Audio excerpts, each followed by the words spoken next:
Welcome to the Beyond Bloated podcast. I'm Carly, a certified health coach helping women under 50 ditch their bloat without having to follow super strict and stressful protocols. As someone who's struggled with all sorts of digestive issues for over 5 years, I know exactly how you're feeling.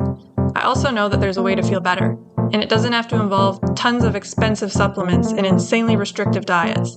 Join me as I share all of my bloat-busting wisdom to help you say goodbye to that bloated belly and regain your confidence. It's time for you to move beyond bloated. Hello, everyone. Today is actually the launch day of my podcast. So as you know, I record these in advance. This is episode 4, but I'm recording this on the launch day of my podcast. So episodes 1 and 2 were just released this morning. And I want to thank you guys so much because the response has actually been really great. I didn't expect so many people to be interested right away. I don't know. I guess it's always, you have a little self-doubt when you try to do something new. It's like, is anyone even going to want to listen to me talk? But you guys do. You do want to listen, and you've been reaching out to me, telling me that you've been listening. You've been telling me that you're enjoying the podcast, and I've also gotten some requests on different topics that you guys want me to cover. So I'm definitely going to be listening. If you have a topic that you want covered, please Instagram me at beyond.bloated. Send me an email, carlyclose@beyondbloated.com. I made this podcast for you, so tell me what you're interested in, what you want to learn more about. I'm very happy to make that happen. I'm very excited about today's episode because it's the first time that I'm going to be introducing you to my newest offer, April 23rd. It's a Tuesday at 4 p.m. Pacific time. I live in BC. So I'm going to be hosting a free webinar. I haven't done a webinar before, so this is going to be my first time. I'm a little nervous, but I'm also very excited. The webinar is called Bloat Be Gone, Mastering Ingredients List for Optimal Gut Health. I really, truly believe that being able to read an ingredient list is one of the skills that everyone needs to have. Unfortunately, big companies lie, labels lie, everything lies. So if you don't actually know what you're looking for, what ingredients mean, what labels mean, you could believe that you are eating healthy when, in fact, you are doing the complete opposite. I'll give you an example from my own life. So as many of you know, I've been gluten and dairy free for 5.5 years now. Before I went gluten and dairy free, my life was a disaster. Hit up episode 2 if you want to learn more about that. But I ate a lot of processed foods, boxed foods. I didn't know how to cook. I just ate takeout and garbage. So I became intolerant to gluten and dairy, long story short. So I cut it out and I started eating gluten and dairy-free products. Now, in my mind, I was thinking this is healthier because I'm not eating gluten and dairy anymore. In a way, that was true because I was eating so much processed food and takeout that I could no longer eat those things easily, right? I was obsessed with Harvey's, for example. Harvey's doesn't have a gluten and dairy-free burger, so couldn't eat that anymore. So it did help a little in the sense that all of the trash food that I was eating was no longer as easily accessible to me. But I would go to the grocery store and I would just replace my Eggo waffles with the gluten-free version. Different brand name, but same concept, right? Maybe it's a little healthier because it doesn't have enriched bleached wheat flour in it. But instead of that, it still has a lot of sugar, probably still has seed oils in it, has ingredients that I can't pronounce and don't know what they are. But because I didn't have the knowledge on what I was putting into my body, why it mattered, I just replaced all of my gluten and dairy products with the ultra-processed gluten and dairy-free alternatives. So I was swapping one for one. That's why, initially, yes, my symptoms did ease up because I was experiencing a lot of gut pain and diarrhea after eating gluten and dairy products because I had become intolerant to gluten and dairy. But my other symptoms did not go away. I was still bloated, I was still constipated, I did still have occasional diarrhea, not as bad as it was, but it didn't completely go away. I had seasonal allergies that have since disappeared. Lots of things that I have now cleared up were not leaving because I was still eating trashy food. It just had the gluten and dairy-free label on it, which is a big misconception of, oh, it's healthy. Like, brands know what you're looking for. They spruce up their label, put some green shit on there, and they think, duh, it's healthy. But you flip it around and you read the ingredient list, and sometimes my eyes pop out of my head. I'm like, you put how much sugar in this? You trying to kill me? We need to know how to read an ingredient label. It is a basic skill that is not taught to us, but it really should be. My boyfriend's name is Liam, and when I told him that I was going to host this free webinar on how to read an ingredient label to increase your digestion, improve bloating, overall gut health, all that stuff, he was like, oh my God, that makes so much sense. Like, you are the queen of reading ingredient labels. You're obsessed with it. Like, you'll pick up a product on the shelf and be like, hey, this looks like it's healthy. What do you think? And I turn it around and I'm like, boom, boom, boom. You can't eat it because look at this. Now, I know I sound crazy, but I'm telling you, there's so much garbage out there that's hidden in the ingredient label. They hide it on purpose. So ask Liam. I am the queen of ingredient labels. I will help you. I will teach you what you need to know so you are not purchasing trash day in, day out and thinking it's healthy. If you're thinking, this sounds great, I want to be at this webinar, but I'm busy on April 23rd, no problem. Register for the webinar, and once it's done, I will be sending out the recording to everyone who registered. If you are free on the evening of April 23rd, I would love for you to show up to the live webinar. I'm going to be doing a Q&A session at the end, so if you're there and you have questions, I will answer them. But that's not all. Everyone who registers for the webinar gets the live recording. If you show up, you get the Q&A session, and you also get my Optimal Gut Health Grocery Guide. I've created a 7-page guide that includes a list of foods that you should be wary of. So these foods, you should probably limit them or try to avoid them completely. I've given the list, and I've also given what that food is, why it should be limited or avoided, and examples of what kind of foods it's found in. So here's an example. Number 1 on the list is artificial sweeteners. The reasoning is they can disrupt the balance of gut bacteria and may contribute to digestive issues. Examples are aspartame, sucralose, and some word that I can't actually pronounce. But it's also known as ACE-K. Just the fancy science term is out of my wheelhouse. So I have 2 pages worth of that type of information, ingredients that you should limit or avoid for optimal gut health. And then we move on to potential carcinogens in our food, because they literally put carcinogens in our food. A lot of these have actually been proven to cause cancer, and they just put it in our food anyway. That is messed up, but also something that we need to be aware of. So here's an example from this section. Number 1, we have carrageenan. I think I'm pronouncing that correctly. If not, so sorry. The concern is that some studies suggest potential inflammation, digestive issues, and a link to colon cancer. What is it found in? Some processed foods, dairy products, and it's used as a thickening agent in certain beverages. Information like this is important. I know we can't avoid every terrible ingredient out there because there's sadly too many. But if we know what to look for, we can limit it. Like, I personally will pick a product that doesn't have carrageenan in it if there's an option. If I go out for dinner, I'm not asking the waiter, hey, can you list every single ingredient in this meal that I just ordered, because I'm avoiding this, because it's going to kill me. You won't make friends doing that. But I don't eat out that often. So if on occasion I eat a little carrageenan, oh well. But the products that I buy regularly, I want to make sure that there's no harmful ingredients in those, because that's something that I'm eating on a daily basis, and then it starts to add up. So the purpose of those 2 sections is not to scare you and make you afraid of everything.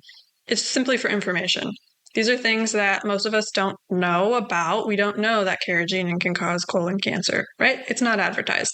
And we think, why would they put ingredients in my food that's going to cause me cancer? That doesn't make any sense.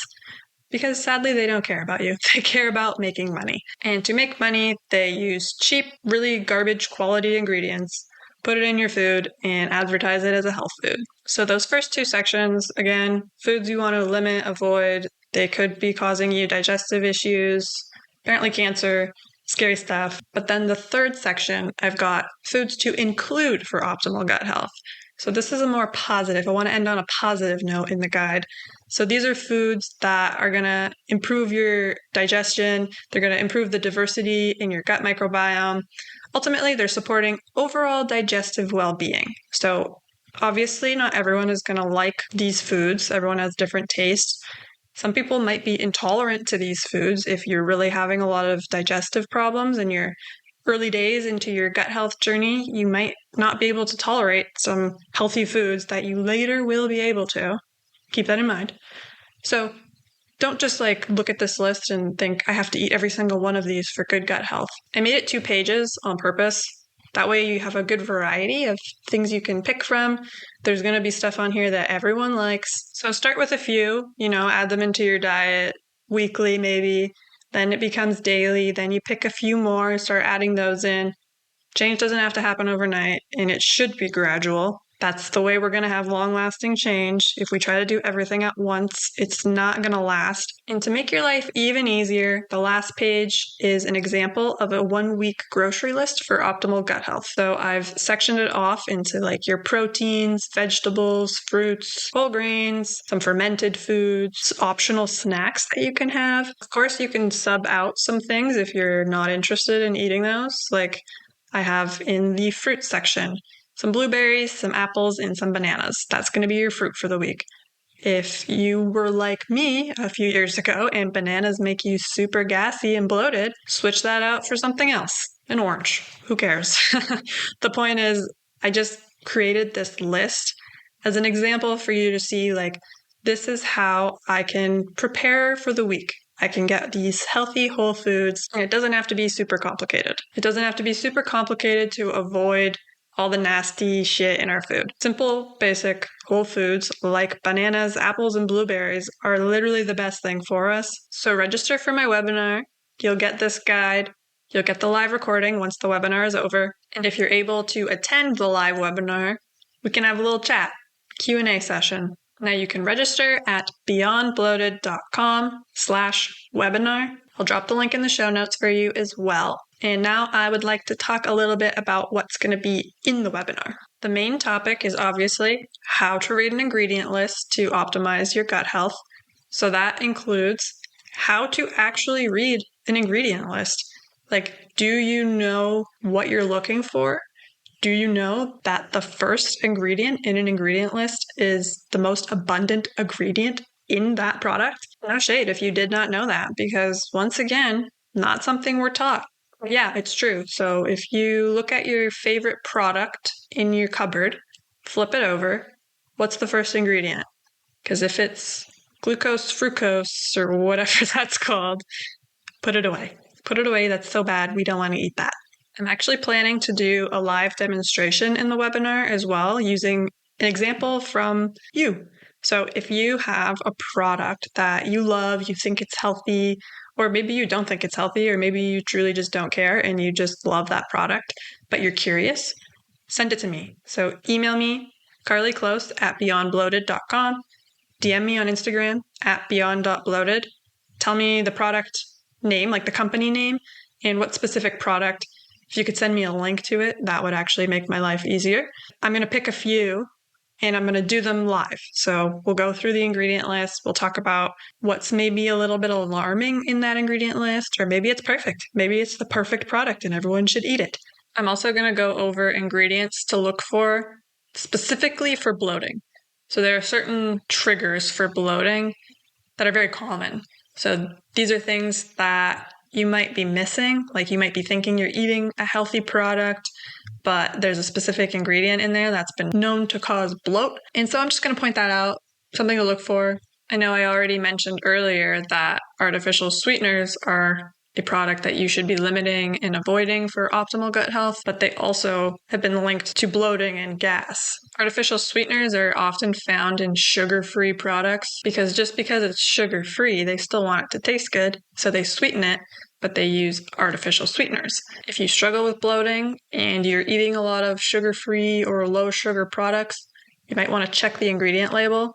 Look for things like sorbitol, mannitol, anything that ends in OL is typically an artificial sweetener, and that could be contributing to your bloat. Another topic I'm going to cover in the webinar is tips for navigating food labels, because food labels are confusing as shit. Like, they specifically put confusing labels and symbols and wording on the food label so that you don't know what's going on. These big companies making all this garbage food didn't get successful by advertising their food as garbage. They hide it. For example, low-fat or fat-free products. So you're going to buy a yogurt, slapped on there it says low fat, and you're trying to lose weight. So your natural response is to think, I'm trying to lose weight. I don't want to eat fat. I'm trying to lose fat. And if it's slapped on there in big, bold letters saying low fat product or fat free product, it makes it sound good. Like, they wouldn't be advertising that if they're trying to hide something. So you think, this is great. I'm going to eat this. It's going to help me lose weight because there's no fat in it. Whoopee. But if you know how to read an ingredient label, you turn that around. Number one ingredient, sugar. I can guarantee you that eating a yogurt tube filled with sugar is not going to help you lose weight. So you've been tricked. They tricked you into thinking their low-fat, fat-free yogurt is going to help you lose weight, but they loaded it with sugar. Now you're gaining weight. And you're confused because you don't think the culprit is your low-fat, fat-free yogurt. So you start looking at other things, like what could possibly be causing me to gain weight. That's just one example of a misleading label. There are honestly so many. It's scary. But I'm going to cover a bunch of them in the webinar so that they cannot trick you, because I don't want them to trick you. I don't want them to make money off of you feeling like you're doing something beneficial for your health where you're doing the opposite. I hate that. After I give you the information on how to read a food label, what ingredients to look for good gut health, and what might be causing you to have some bloating and discomfort, you might be like, oh my God, what do I do? How do I eat? Everything that I'm eating is making me bloated. There's garbage ingredients and everything. I'm confused.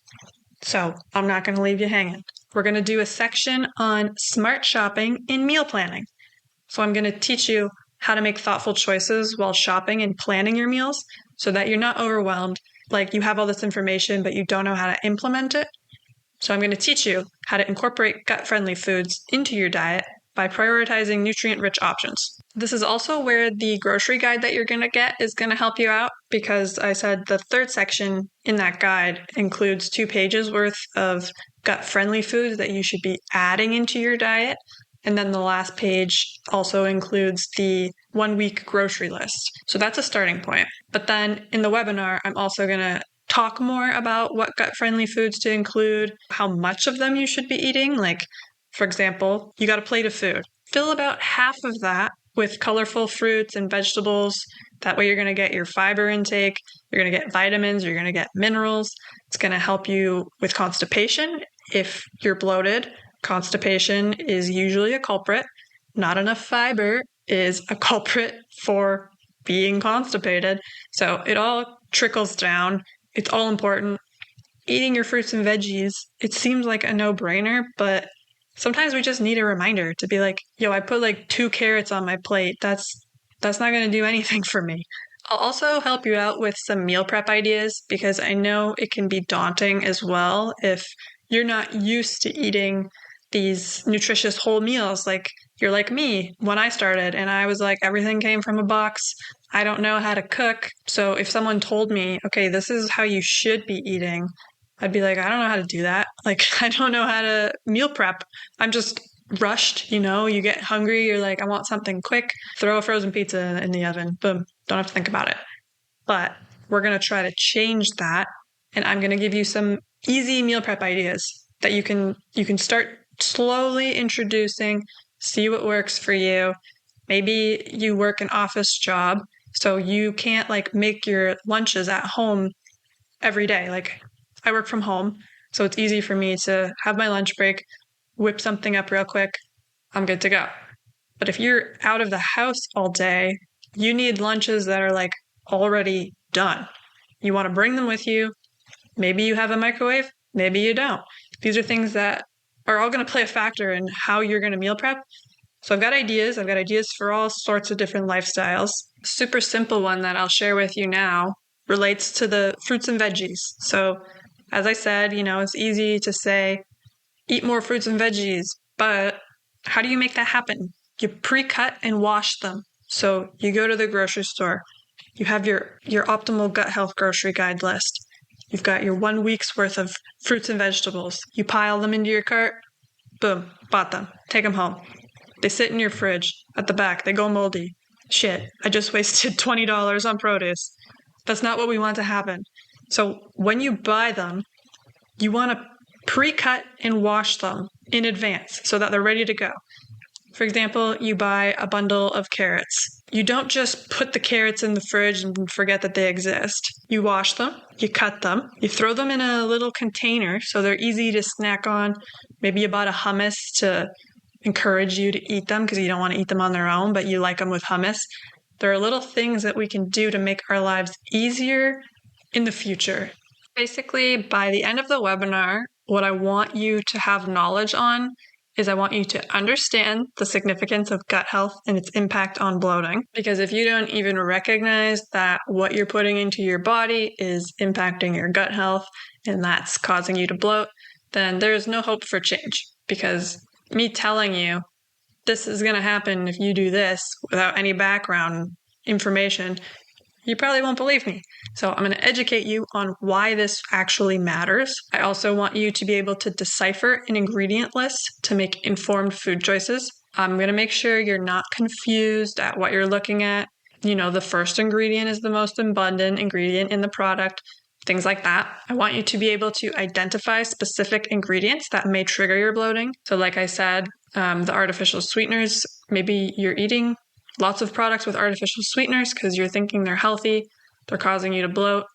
You had no idea. Now you will. I want you to be able to navigate food labels effectively to prioritize your gut-friendly options. So this includes not being tricked by the big companies that are trying to sell their shitty products to you as a health product.